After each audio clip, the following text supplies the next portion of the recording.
एक बड़ी मकबूल कहावत है, पूत के पांव पालने में दिख जाते हैं। मेरी नजर में यह कहावत एक नंबर की बकवास कहावत है, बिल्कुल बकवास, कोरी बकवास। इसलिए क्योंकि इस कहावत के पीछे का अर्थ सिर्फ इतना है कि इस दुनिया में जो भी कुछ बड़ा काम करने वाले लोग हैं, उनके बचपन में कुछ ऐसी विशिष्ट घटनाएं घटी हैं जो ये बता देती हैं कि आदमी आगे जाके बहुत बड़ा काम करने वाला है, और जिनके साथ वो घटनाएं नहीं घटी हैं वो आदमी कुछ बड़ा कर ही नहीं सकता है, जबकि ऐसा कुछ नहीं है। और योगी आदित्यनाथ के साथ तो ये कहावत सेट करने के पीछे सोशल मीडिया पे अफवाहों की ऐसी दंत कथाएं प्रचलित की गई हैं, ऐसे ऐसे किस्से सुनाए जाते हैं भाई साहब कि लगता है योगी इंसान नहीं है, अवतारी पुरुष हैं जिनका अवतार हुआ है इस धरती पर, पैदा नहीं हुए हैं ये।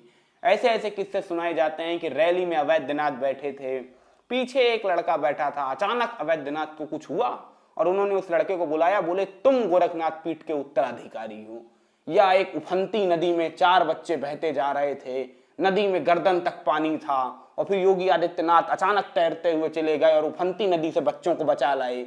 ऐसे दंत कथाओं वाले किस्से हैं जो योगी को महामानव बताते हैं, बल्कि ऐसा है कुछ नहीं। हाँ, योगी आदित्यनाथ की जिंदगी में कुछ ऐसा टर्निंग जरूर है, कुछ ऐसा है जो एक मैथ्स के पढ़ाकू बच्चे को मजबूर कर देता है धर्म सन्यासी होने पे। क्वांटम फिजिक्स पढ़ने का शौकीन एक लड़का धर्म सन्यासी बना कैसे, ये एक प्रोसेस है जिसे हम आपको आज के इस वीडियो में डिकोड करके समझाएंगे। ये कहानी आपके लिए सुननी बहुत जरूरी है, क्योंकि इस देश के सबसे बड़े सूबे के मुखिया के बारे में आपको पता होना चाहिए, और कम से कम योगी आदित्यनाथ के विषय में सोशल मीडिया पे जो आडंबर चल रहा है उससे बचने के लिए, योगी की रियल कहानी जानने के लिए वीडियो को एंड तक देखिएगा, जहां हम आपके मानस में उठते हुए हर सवालों का जवाब देंगे। सबसे बड़ा सवाल तो यही है कि आखिर पंचूर का अजय गोरखनाथ का योगी कैसे बन गया, गोरखनाथ का ही योगी क्यों बना। गोरखनाथ के योगी बनने के अलावा भी अगर संन्यास ही लेना था तो तमाम संत परंपराएं हैं, गोरखनाथ का योगी बनने के पीछे की भी कहानी बड़ी दिलचस्प है। तो खैर करते हैं कहानी शुरू, जो शुरू होती है 5 जून वर्ष 1972 से। हिमालय की सुदूर फैली पहाड़ियों के बीच 20 मकानों का एक छोटा सा गांव बसा था, नाम था पंचूर। उस दिन इस गांव में झूम के खुशियां आई थी। पूरा गांव ढोल मजीरे की आवाज से गूंज रहा था। घाटियों में पसरा सन्नाटा गांव में गाए जाने वाले बधाई गीतों से टूट रहा था। दरअसल इस गांव के ही एक वन अधिकारी आनंद सिंह बिष्ट के घर उनकी 5वीं संतान का जन्म हुआ था। नाम रखा गया अजय सिंह बिष्ट। अजीब बात है ना, तब कहाँ किसे पता था कि आज से 45 वर्ष बाद एक और जश्न इसी गांव में होगा कि पंचूर के लड़के ने इस देश का सबसे बड़ा मैदान मार लिया है। पंचूर के लड़के ने इस देश के सबसे बड़े सूबे की कमान संभाल ली है। जब योगी आदित्यनाथ लखनऊ में उत्तर प्रदेश के मुख्यमंत्री पद की शपथ ले रहे थे, तब उसी पंचूर के 20 मकानों के 100 से ज्यादा लोग एक चोटी पे बैठ के एक टीवी सेट के सामने वो शपथ ग्रहण लाइव देख रहे थे। खैर, योगी आदित्यनाथ की ये कहानी चलती रहेगी। शुरू करते हैं अजय सिंह बिष्ट के बचपन से। अगर अजय सिंह बिष्ट की माता जी से आप बात करेंगे तो वो बताती हैं कि अजय बचपन से बड़े गंभीर स्वभाव का था, ज्यादा चहलकदमी नहीं करता था, ज्यादा चंचल स्वभाव का नहीं था, जहां बैठा दो वहीं बैठा रहता था। अब ऐसे बालक होते हैं, ये कोई खास बात नहीं है। ये नहीं है कि कोई गांभीर्य मुद्रा में दिन भर बैठे रहते थे, ऐसा नहीं था, बल्कि दिन से 5 से 6 घंटे तो नाशपाती के पेड़ों पे गुजारा करते थे। असल में अजय को बचपन से ही नाशपाती का खूब शौक था। नाशपाती बहुत अच्छी लगती थी।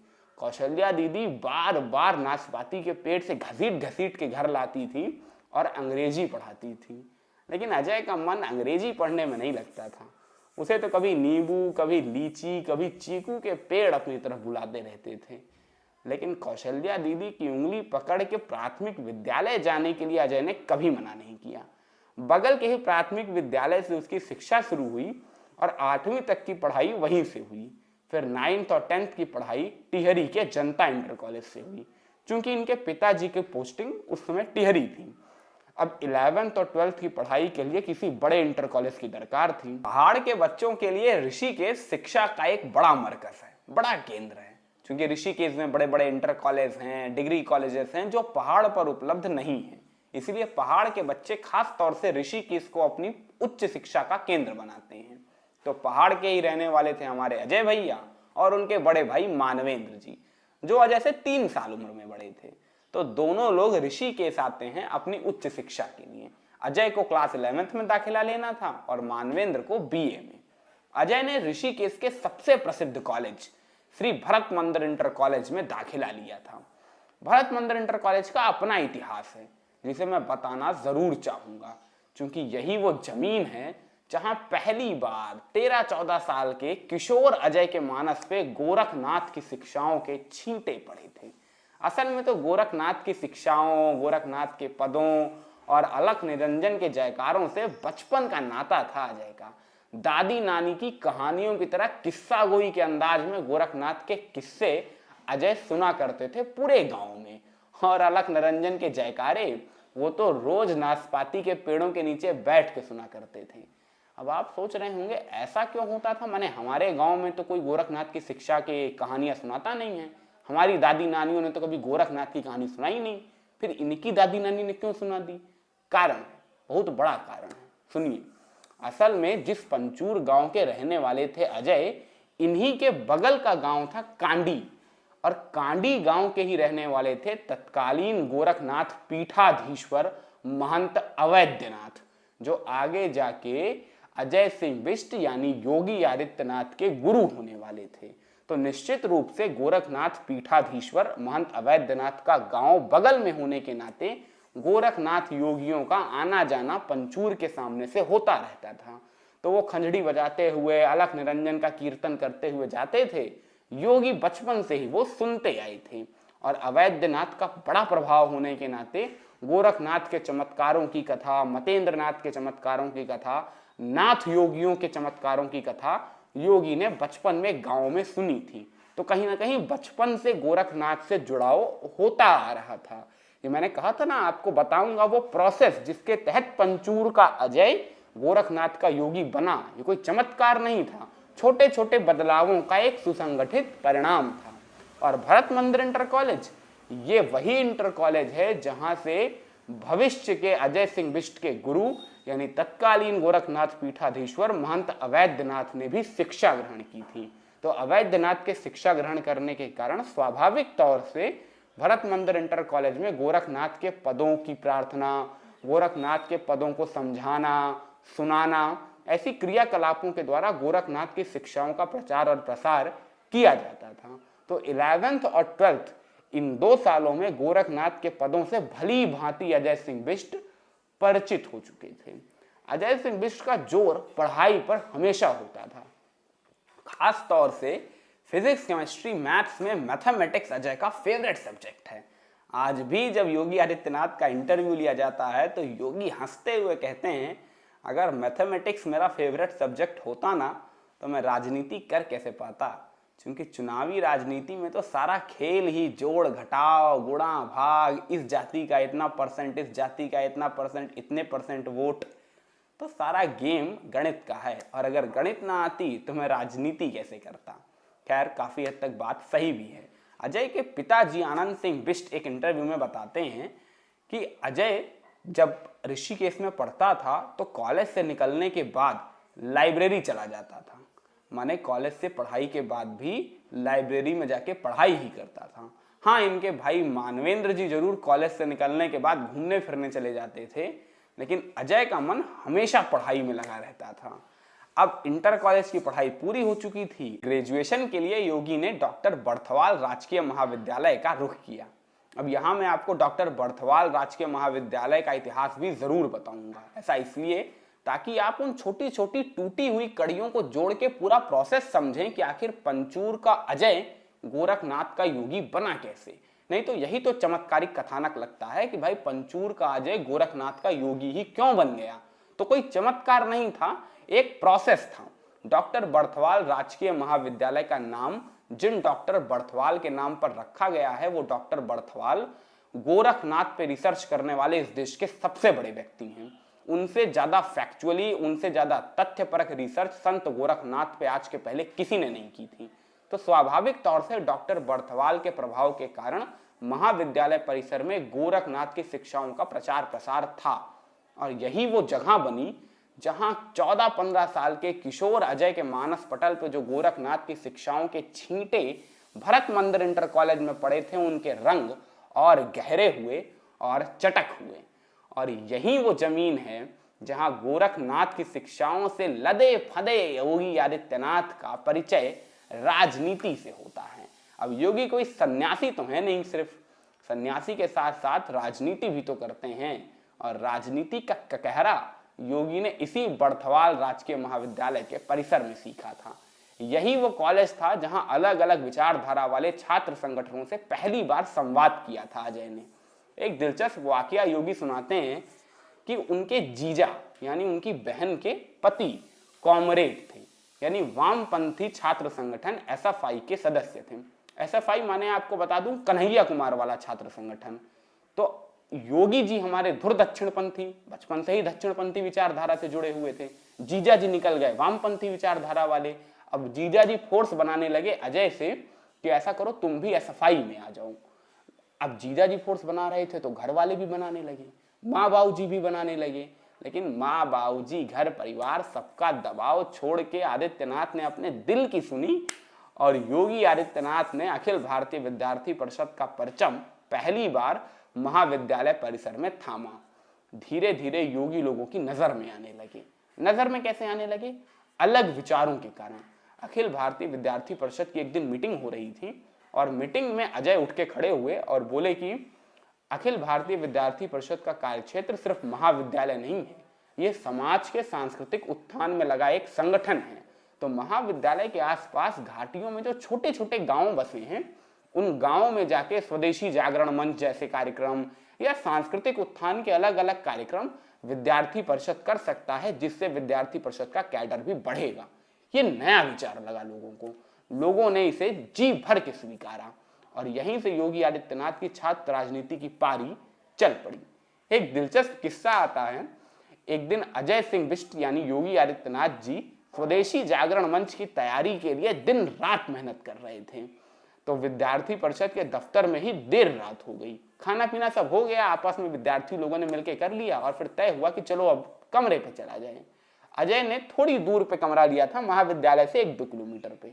रात देर हो चुकी थी तो अजय ने सोचा कि छोड़ो, कौन जाएगा कमरे पे, रात में सो गए, इससे अच्छा यहीं आंख ले लेते हैं, नींद तो लेनी है, सुबह तक यहीं सो जाएंगे और सुबह फ्रेश होने कमरे पे चले जाएंगे। तो योगी आदित्यनाथ ने वो रात अखिल भारतीय विद्यार्थी परिषद के दफ्तर में गुजार ली। अब रात गुजारना कोई बड़ी बात नहीं होती है। गेम हुआ सुबह। जब सुबह सुबह अजय सिंह बिष्ट हमारे अपने कमरे पे पहुंचे तो देखे कमरे का ताला टूटा हुआ है, गेट की कुंडी टूटी हुई है। कमरे के अंदर घुसे तो आंखें फटी की फटी रह गई। पूरे कमरे का एक एक सामान चोरी हो गया है, माने कपड़ा लत्ता, सर्टिफिकेट, पेट्रोमैक्स छोटा वाला, ये जितने सामान अजय अपने साथ लाए हुए थे, एक एक सामान चोरी हो गया। वैसे मेरे लिए बड़ी चौंकाने वाली बात है, चोर सोना चांदी पैसा चुराता है, कपड़ा लत्ता कौन सा चोर चुराता है? लेकिन चूंकि अजय के कमरे में कपड़ा लत्ता ही था तो कपड़ा लत्ता ही चुराया।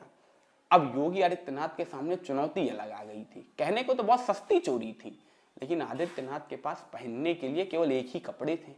अब हमारे अजय भैया पहनेंगे क्या? अच्छा, ये अजय और योगी आदित्यनाथ आप कंफ्यूज तो नहीं हो रहे हैं? ये मैं इसलिए कर रहा हूं ताकि आप एक ही समझ पाएं कि जो योगी आदित्यनाथ आज हैं यही अजय सिंह बिष्ट हैं। नहीं तो कहीं आप अजय को कोई और ना समझ लें, इसलिए मैं बार बार दोनों का प्रोनाउंसिएशन कर रहा हूं, तो समझिएगा। तो हमारे अजय भैया को दिक्कत हो गई, अब पहने क्या? एक ही कपड़ा था जो पहना है, बाकी सब तो चोरी हो गया। पैसे इतने थे नहीं जेब में कि जाके नए कपड़े ले लें। अब बड़ी समस्या हुई। तय किया गया कि गांव भेजा जाएगा इन्हें। भाई सारे दोस्त आपस में बैठे कि किया क्या जाए, तो दोस्तों ने तय किया कि इन्हें गांव भेज दिया जाए।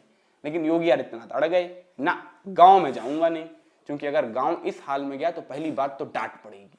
पूरी रात थे कहाँ, इतनी लापरवाही, अपना कमरा छोड़ के चले गए थे और सामान चोरी हो गया है, पैसा है नहीं, वगैरह वगैरह वगैरह ताने सुनने मिलेंगे, इसलिए गांव तो जाऊंगा नहीं। अब जब गांव जाएंगे नहीं तो करेंगे क्या? तो योगी आदित्यनाथ ने तय किया कि 10-15 दिन तक यही कपड़ा पहने रहेंगे, कोई दिक्कत नहीं है, यही कपड़ा चलता रहेगा। लेकिन जब इनकी इस हालत को देखा, महाविद्यालय परिसर के प्रोफेसरों ने, तो उन्होंने कहा कि क्या समस्या है। तो इन्होंने जब सारी बात बताई तो उनमें से एक प्रोफेसर को इन पे दया आ गई। बोले कोई बात नहीं, आप महाविद्यालय के लिपिकीय संवर्ग में थोड़े दिन तक काम कर लीजिए, हम आपको पैसे दे देंगे, फिर आप उन पैसे से अपना काम कर लीजिएगा। अजय सिंह बिष्ट को बात भा गई, बहुत बढ़िया बात है, पैसे भी मिल जाएंगे और थोड़ा काम ही तो करना है, गांव जाने से तो बचूंगा। ऐसे ही 7-8 दिन गुजर गए और योगी एक ही कपड़े पहने थे। लेकिन एक दिन आनंद सिंह बिष्ट माने योगी आदित्यनाथ के पिताजी, ये अपने गांव से कस्बे आ रहे थे किसी काम से, तो सोचा बेटे से भी मिल लें। कॉलेज पहुंच गए। अब कॉलेज में ये तो गए छात्रों वाले कमरे में, और हमारे अजय भैया लिपिकीय संवर्ग में थे, तो वहां तो ढूंढे से ना मिले। अजय मिले नहीं, लेकिन अजय के दोस्त जरूर मिल गए। कुछ देर के बाद आनंद सिंह बिष्ट ने लिपिकीय संवर्ग में बुलावा भेजा कि भाई पिताजी मिलने आए हैं। तो अजय भागे भागे आए कि पिताजी मिलने आए हैं। तो पिताजी ने देखा, बोले और सब ठीक? योगी आदित्यनाथ बोले हाँ एकदम परफेक्ट, कोई दिक्कत नहीं। बोला कोई सब हालचाल ठीक है, कुछ अनहोनी घटना वटना तो नहीं घट गई? नहीं नहीं कुछ नहीं, एकदम बढ़िया है सब चंगा। क्योंकि योगी आदित्यनाथ बताना नहीं चाह रहे थे। तब तक योगी की नजर पीछे गई, जहां योगी के सारे दोस्त लाइन से खड़े थे और मुस्कुरा रहे थे। अब योगी समझ गए कि सारा भंडा पहले फूट चुका है, क्योंकि योगी के दोस्तों ने सारा कारनामा पहले ही सुना दिया था। अब योगी को लगा कि पड़ी डांट कि एक तो गलती और ऊपर से छिपा रहे हो। लेकिन आनंद सिंह बिष्ट ने डांटा नहीं। बोले कोई बात नहीं, तुम सुरक्षित हो ना, बस इतना पर्याप्त है। चोरी किया हुआ सामान तो चला गया, कोई बात नहीं, फिर आ जाएगा। ये एक योगी आदित्यनाथ की राजनीति से जुड़ा दुर्लभ किस्सा है कि जब योगी आदित्यनाथ एक ही कपड़ा पहने 10 दिनों तक रहे थे।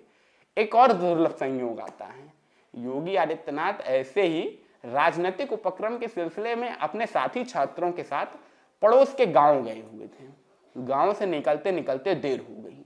अब पहाड़ का इलाका, पहाड़ के इलाके में रात में बस वाले रोकते नहीं हैं। भाई पता नहीं चोर डाकू हो, बस के अंदर घुस के पूरी बस लूट ले, तो अंधेरा होने के बाद सड़क के किनारे गाड़ियां नहीं रुकती। अब ये उस जमाने की बात है ना, आज से 20-30 साल पहले की, आज का जमाना मत सोच लीजिएगा। अब योगी आदित्यनाथ छात्रों के साथ सड़क पे खड़े हुए थे, अंधेरा हो चुका था, 7:30-8 हो रहा था। एक बस आई, योगी ने रोकी, रुकी ही नहीं। दूसरी आई, रोकी, रुकी ही नहीं। तीसरी आई, रोकी, रुकी ही नहीं। जब बस रुक नहीं रही थी तब योगी आदित्यनाथ को लगा कि अब कुछ करना पड़ेगा। तो क्या करेंगे? सभी छात्र कुछ सोच ही रहे थे कि तब तक अजय अपने साथ वाला एक चद्दर जो वो हमेशा अपने साथ लेके चलते थे, 20 सड़क पे बिछा रहे थे। 20 सड़क पे चद्दर बिछाए और इस पे लेट गए। सारे छात्र सोचे ये कर क्या रहा है। जब लोगों ने पूछा तो अजय ने बताया जब लेट जाऊंगा तब तो बस रुकेगी, मुझे कुचल के तो जाएगी नहीं। तो छात्रों ने सोचा कि अच्छा हाँ बात तो सही कह रहा है भाई, थोड़ा रिस्क है लेकिन बस रुक तो सकती है। अजय सिंह बिष्ट भाई साहब सड़क पे लेट गए। एक बस आई। अब वो दूर से उसने देखा कि कुछ सफेद से चद्दर पे एक आदमी लेटा हुआ है और 3-4 लड़के बगल में। उसे लगा ये लाश वाश है जो सड़क पे गिर गई के कट के आदमी मर गया है, इसको सड़क पे रख के ये लोग प्रदर्शन कर रहे हैं। अब वो 1 हॉर्न 2 हॉर्न 3 हॉर्न, कुछ हो ही नहीं रहा था। तब तक वो सोचा कि चलो साइड से मार के चलेंगे, ये तो लाश है ही। तब तक योगी आदित्यनाथ को लगा कि हाँ एक मिनट ये तो गड़बड़ हो गई, चद्दर सफेद है, इस पे लेटे हुए हैं, कहीं आदमी लाश तो नहीं समझ रहा है हमें। अचानक योगी उठ के खड़े हो गए। अब वो ड्राइवर और सकते नहीं, वो तो अब तक इसे लाश समझ रहा था, लाश जिंदा हो गई, जिंदा आदमी खड़ा हो गया। और योगी आदित्यनाथ जैसे जोर जोर से हाथ हिलाने लगे बस के सामने। तब ड्राइवर ने बस रोकी और इसके बाद बस में सभी छात्रों को लेके योगी अपने गंतव्य तक गए। तो ये भी योगी की राजनीतिक जिंदगी से जुड़ा एक दिलचस्प वाकया है जो जल्दी पता नहीं होता लोगों को। एक और दुर्लभ किस्सा है जो आपको झलकियां देगा योगी आदित्यनाथ के उन परिपक्व राजनीतिक तेवरों की जिन्होंने भारतीय जनता पार्टी को कभी हिला के रख दिया था। इसकी शुरुआत कॉलेज के जमाने से ही हो गई थी। कॉलेज में छात्र संघ के चुनाव थे और योगी सचिव पद के लिए अखिल भारतीय विद्यार्थी परिषद के परचम तले नामांकन भरना चाह रहे थे, लेकिन विद्यार्थी परिषद ने योगी को टिकट देने से मना कर दिया, बोला किसी और को दे देंगे। अब योगी नाराज हो गए, योगी को टिकट तो चाहिए था, तो योगी निर्दलीय पर्चा भराए, यानी अखिल भारतीय विद्यार्थी परिषद के परचम तले भी नहीं भरा और जीजा वाले एसएफआई में भी नहीं गए, खुद ही निर्दलीय नामांकन भराए। हालांकि वो चुनाव योगी आदित्यनाथ हार जरूर गए थे, लेकिन वो एक लौता चुनाव है योगी की राजनीतिक जिंदगी का जिसे योगी ने हारा। उसके बाद हर चुनाव में योगी को जीत ही जीत मिली। अब यहां से शुरू हुई योगी की राजनीति मठ कैसे पहुंची, ये भी कहानी है। गोरखनाथ की शिक्षाओं से तो प्रभावित थे ही योगी। इसी बीच देश में राम मंदिर आंदोलन की लहर शुरू हुई और योगी विद्यार्थी परिषद के बैनर तले राम मंदिर से जुड़े हर कार्यक्रम में पूरी तत्परता से भाग लेते थे। चाहे कोई रैली होनी हो, चाहे कोई जनसभा होनी हो, चाहे कोई मार्च निकालना हो, चाहे कोई प्रदर्शन करना हो, योगी हर जगह अगुआ तरीके से काम करते थे, जिसकी वजह से आस पड़ोस के संघ के नेता, विश्व हिंदू परिषद के नेताओं में एक युवा नेता के तौर पे इनकी छवि बन रही थी। और चूंकि महंत अवैधनाथ का कांडी गांव पहाड़ में ही था, इसलिए इनके गांव के आसपास अवैधनाथ की जनसभाएं होती थीं। और अवैधनाथ की जनसभाओं में जब ये एक ही चेहरा उन्हें बार बार दिखता था, तो उन्होंने एक दिन योगी आदित्यनाथ को अपने पास बुलाया। बोला क्या का नाम है? तो इन्होंने बताया भाई अजय सिंह बिष्ट। उन्होंने कहा अच्छा अच्छा, कहाँ के रहने वाले हो? तो उन्होंने कहा पंचूर के। पंचूर? अच्छा, वो तो बगल का गांव है। गोरखपुर आओ, कभी आए नहीं हो गोरखपुर? तो योगी आदित्यनाथ ने कहा कि आएंगे गोरखपुर, कोई बात नहीं। उन्होंने कहा आओ आओ, पीठ तुम्हारा इंतजार कर रही है। योगी आदित्यनाथ का कुछ माथा ठनका, पीठ इंतजार कर रही है, चक्कर क्या है? लेकिन कुछ हुआ नहीं। महंत अवैधनाथ गोरखपुर चले गए, सब कुछ ठीक हो गया। ऐसे ही 3-4 महीने बीते। अब योगी आदित्यनाथ की बीएससी कंप्लीट हो गई थी और उन्हें करना था एमएससी। एमएससी करने के लिए उन्होंने गोरखपुर विश्वविद्यालय का चयन किया, लेकिन सर्टिफिकेट तो वो चोर उठा ले गए थे। याद करिए, चोरी हुई थी ना, तो सर्टिफिकेट वो चोर उठा ले गए थे। तो अब करें क्या? गोरखपुर महाविद्यालय मानने को तैयार नहीं था कि आपका सर्टिफिकेट चोर उठा ले गए। भाई ऐसे कैसे आप कह देंगे? आप कहीं एडमिशन कराने जाइए और सर्टिफिकेट ही ना लगाइए, चोर उठा ले गए हैं, ऐसा थोड़ी होता है। तो योगी आदित्यनाथ ने मदद के लिए महंत अवैधनाथ का रुख किया कि भाई अवैधनाथ जी अगर कह देंगे महाविद्यालय में तो एडमिशन हो जाएगा। जब अवैधनाथ से योगी की मुलाकात हुई तो अवैधनाथ तो शक्ल पहचान गए। बोले बच्चा तुम आए लेकिन काम के लिए आए हो, खैर तुम्हें तो जैसे तैसे भी सही इस पीठ में तो आना ही था। योगी का माथा फिर ठनका, चक्कर क्या है? अवैधनाथ ने कहा आ जाओ यहीं पे, संन्यास ले लो, क्या पढ़ाई लिखाई करो, समाज में अपना योगदान दो। योगी आदित्यनाथ एकदम हतप्रभ हो गए। संन्यास ले लो? मैंने संन्यास छोटी मोटी चीज थोड़ी होती है। लेकिन अवैधनाथ ने इतनी सरलता से बोला था संन्यास ले लो कि अजय सिंह बिष्ट को समझ नहीं आ रहा था चक्कर क्या है। फिर अवैधनाथ ने अजय सिंह बिष्ट को 2 घंटे तक अपना ज्ञान दिया, मैंने संन्यास के विषय में समझाया। अजय सिंह बिष्ट ने कुछ बेसिक सवाल भी पूछे थे अवैधनाथ से, जैसे क्या संन्यास का अर्थ पलायन होता है? पलायन माने आप समझिए, अजय सिंह बिष्ट बचपन से ऋषिकेश में रहते हुए ऐसे साधुओं को देखते थे जो भगवा चोला ओढ़े पहाड़ पे बैठे हुए हैं, गुफाओं में बैठे हुए हैं। ये फिलॉसफी अजय को पसंद नहीं आती थी कि आप संसार छोड़ कैसे सकते हो। तो इसको लेके अजय सिंह बिष्ट ने कई सवाल किया वैद्यनाथ से, जिसका उन्होंने बेहतरी के साथ जवाब दिया, जिससे अजय भी संतुष्ट हुए। लेकिन अब अजय करने आए थे एमएससी और बात कर गए संन्यास की। अब अजय वापस चले तो गए अपने गांव, लेकिन अब उनके दिमाग में बवंडर चल रहा था कि संन्यास लें या एमएससी करें। आप कल्पना करिए एक व्यक्ति के दिमाग में क्या उथल पुथल मची होगी जब संन्यास जैसा सवाल उसके सामने आके खड़ा हो जाए। और वो कहीं ना कहीं, क्योंकि बचपन से गोरखनाथ के विचार प्रस्फुटित थे मानस के भीतर, चमत्कार नहीं था, और उस पर जब अवैधनाथ की धार पड़ी तो वो रंग और चटक तरीके से बाहर आ रहे थे। तो मानस के भीतर एक द्वंद्व चल रहा था, और इधर अवैधनाथ राम मंदिर आंदोलन के नेता के तौर पर लगातार देश भर में पॉपुलैरिटी गेन कर रहे थे। उस वजह से भी योगी आदित्यनाथ का जुड़ाव अवैधनाथ की तरफ ज्यादा हो रहा था, क्योंकि राम मंदिर आंदोलन में योगी भी सक्रिय भूमिका निभा रहे थे। इधर 91-92 के दौरान अवैधनाथ भयंकर तौर से बीमार हो गए, एम्स में भर्ती हो गए। जब भर्ती हो गए तो बार बार अजय का मन मचल रहा था कि अवैधनाथ से मिलाते हैं। तो अवैधनाथ से मिलने के लिए योगी आदित्यनाथ एम्स गए दिल्ली। जब दिल्ली में अवैधनाथ से मुलाकात हुई तो अवैधनाथ ने अशोक सिंघल के सामने, यानी तत्कालीन विश्व हिंदू परिषद अध्यक्ष, उनके सामने ही ये राग आलाप दिया। बोला बताओ हिंदू समाज वाले क्या कहेंगे कि महंत अवैधनाथ ने अपना उत्तराधिकारी ही नहीं नियुक्त किया, बिना उत्तराधिकारी नियुक्त किए चले गए, पूरा हिंदू समाज क्या कहेगा, बताओ बच्चा। कि आदित्यनाथ को लगा ये फिर से संन्यास। उन्होंने कहा आप चलिए गोरखपुर, मैं आऊंगा गोरखपुर। अवैधनाथ मुस्कुरा दिए। 4 महीने इसी उहापोह में गुजरे और फिर एक रात अजय ने माँ से कहा माँ मैं कल गोरखपुर जाऊंगा। माँ ने कहा क्यों? अजय का जवाब था, छात्र संघ से जुड़ा हुआ काम है और एमएससी में दाखिला भी लेना है। माँ ने कहा ठीक है।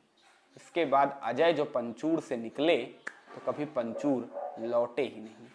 अजय गोरखनाथ पीठ पहुंचते हैं और वहां अवैधनाथ को समर्पित हो जाते हैं। अवैधनाथ के शिष्य के तौर पे ये अजय सिंह बिष्ट से योगी आदित्यनाथ बनने की तप साधना का प्रारंभिक बिंदु था, क्योंकि अब तो शुरू होने वाली थी भारतीय संत परंपरा की सबसे कठिन दीक्षा प्रणाली, नाथ संप्रदाय की दीक्षा प्रणाली, जिसे पार कर पाना बहुत मुश्किल है। 5 से 6 चरण होते हैं और इनमें हर चरण में अव्वल आना जरूरी होता है शिष्य के तौर पे बने रहने के लिए।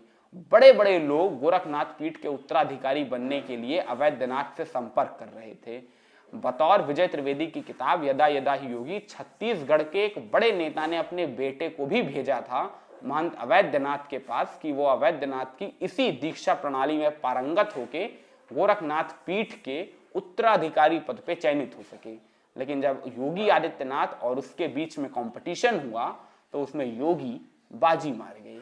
एक एक करके हर चरण में अव्वल आते हुए अजय सिंह बिष्ट योगी आदित्यनाथ में तब्दील होते जा रहे थे। और फिर आती है वो तप साधना जो सबसे कठिन है, यानी कनफटा योगी बनने की कहानी। कनफटा योगी, इस पे बहुत सारे ब्रिटिश राइटर्स ने भी अपनी अपनी बुक्स लिखी हैं कि कनफटा योगीज ऑफ गोरखपुर। गोरखपुर के कनफटा योगी बड़े मशहूर होते हैं। कनफटा माने अंतिम तप साधना का चरण होता है कि आपके कानों को फाड़ दिया जाता है, छेद नहीं किया जाता, फाड़ा जाता है। इसमें छेद किया जाता है मोटा, और उसमें नीम और बबूल की लकड़ी ठूस दी जाती है, और इसके बाद उसमें काफी भारी भारी मिट्टी के कुंडल टांगे जाते हैं जिससे दर्द हो, पेन हो, और उसे सहने की क्षमता आपके अंदर है या नहीं, इसी का तो टेस्ट है।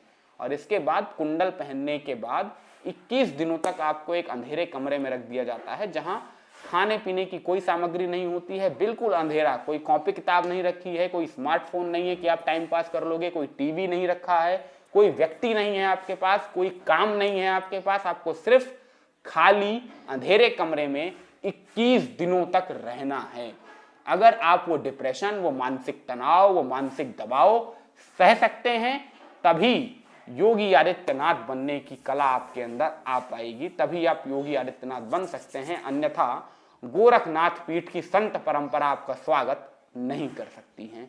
लेकिन अजय सिंह बिष्ट ने उस कठिनतम तप साधना को भी पार किया, और वो भी अव्वल दर्जे से।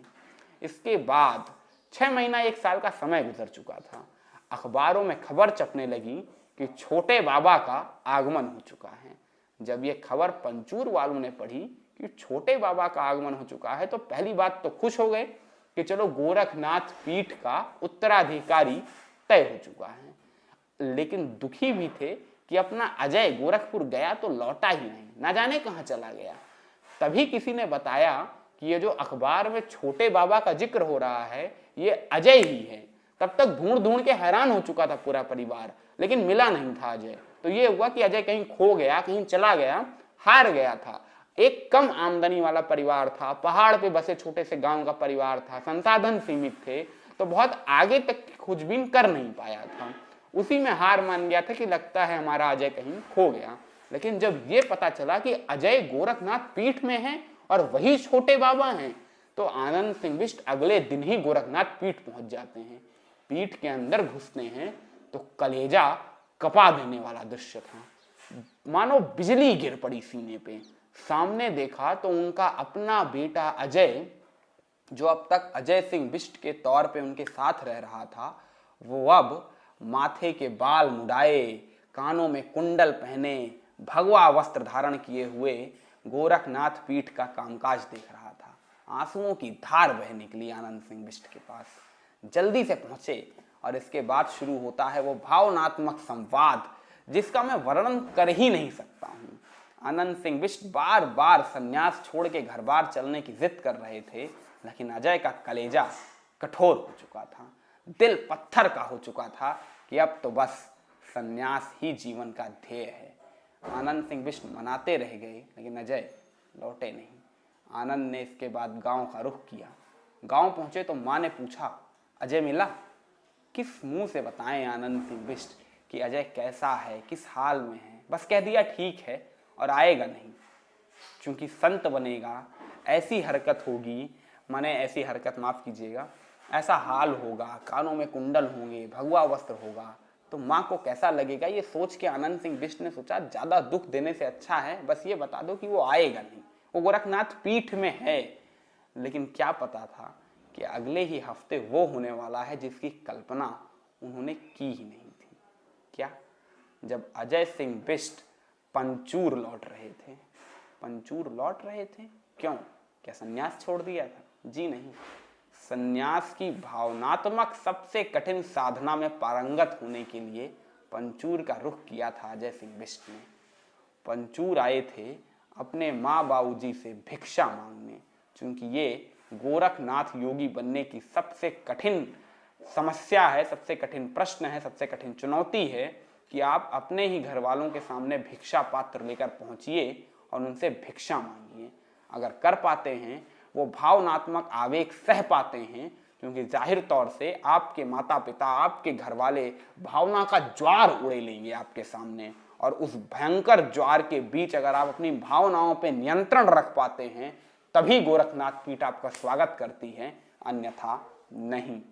अजय सिंह बिष्ट अपने घर पहुंचे, उसी घर जहां उनका बचपन गुजरा था, उसी घर जहां उन्होंने कभी माँ के हाथ से लाल चावल खाए थे, उसी घर जहां माँ के हाथ की घी रोटी खाते हुए लगातार आंगन से सीढ़ी, सीढ़ी से दालान का चक्कर काटा करते थे, उसी घर के सामने अजय सिंह बिष्ट एक हुंकार लगाते हैं, अलख निरंजन भिक्षाम देही माते। सामने अंदर बैठी हुई माता को लगता है कोई भिखारी आया है। कल्पना नहीं थी ना कि बेटा होगा। सामने देखा कि भिखारी नहीं, उनका अपना बेटा है, तो कलेजा कांप गया, कलेजा मुंह को आ गया। अरे तो अपना बेटा है, अरे अब तो अपना अजय है। अजय को गले लगाने के लिए माँ दौड़ी। अजय ने तुरंत सतर्क होते हुए हुंकार लगाई, अलख निरंजन। तुरंत माँ सतर्क हो गई। अच्छा, इसके बाद जब अजय ने भिक्षा देने के लिए कहा तो मानो आंसुओं का समंदर उमड़ पड़ा था, जो अजय, पूरे परिवार और पूरे पंचूर को डुबा सकता था, इतनी ताकत थी उस आंसुओं के समंदर में। आप भावना का ज्वार समझिएगा। एक माँ जिसके सामने उसका अपना बेटा, उसका वही बेटा जो उसके साथ बचपन से रहा है, उसका अपना बेटा, उसका अपना खून जब भिक्षा मांगता है, वो कल्पना हिला देगी आपको। लेकिन यही तो परीक्षा थी अजय की, यही तो परीक्षा थी जिसे पार करके ही अजय सिंह बिष्ट योगी आदित्यनाथ बन सकते थे। अजय कठोर थे, इतने कठोर कि उस आंसुओं के समंदर को भी पी जाने की क्षमता थी उनके अंदर। टिके नहीं। माँ ने बारंबार पुकारा, पिता ने कहा लौटा, लेकिन अजय तय कर चुके थे कि अब उन्हें योगी आदित्यनाथ ही बनना था। तो भिक्षा मांगी और भिक्षा मांग के पंचूर से गोरखनाथ पीठ के लिए रवाना हुए। और फिर 15 फरवरी की वो तारीख, जिस दिन विश्व हिंदू परिषद के राष्ट्रीय अध्यक्ष अशोक सिंघल और देश के तमाम बड़े संत मनीषियों की उपस्थिति में महंत वैद्यनाथ ने योगी आदित्यनाथ को गोरखनाथ पीठ के उत्तराधिकारी के तौर पे चयनित किया था। ये कहानी है अजय सिंह बिष्ट की योगी आदित्यनाथ बनने तक की। कैसी लगी? कमेंट सेक्शन में कमेंट करके ज़रूर बताइएगा। आपकी टिप्पणियों का बेसब्री से इंतज़ार है। और अगर वीडियो अच्छा लगा हो तो लाइक करना मत भूलिएगा, शेयर ज़रूर करिएगा, चैनल को सब्सक्राइब ज़रूर करिएगा, क्योंकि ऐसे ही इंटरेस्टिंग पॉलिटिकल एनेक्डोट्स लगातार आप तक पहुँचते रहे।